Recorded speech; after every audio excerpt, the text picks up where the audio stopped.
Jeremiah, anong sobrang importanteng bagay ang sasabihin mo, pinabalik mo ko dito?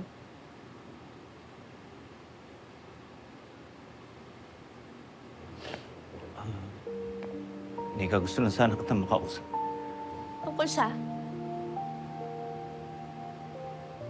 Ano, Jeremiah? Magsalita ka naman!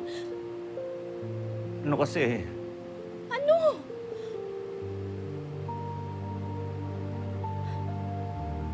sorry. Sorry.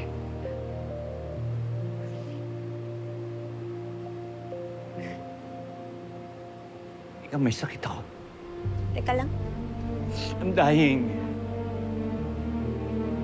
Bilang ng mga araw ko. Kesa na bago ako mawala, gusto ko sana magkasama tayo. May mga bagay akong gustong gawin na kasama ka. Gusto ko mamatay na may kapayapaan sa puso ko. Teka lang. Hello mga kapatid, ito po si Ai de las Alas ng My Best Friend Eman.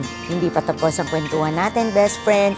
I-click mo na ang next video at panoorin mo pa ang kwento ni Mateo at mag-subscribe sa TV5 YouTube channel.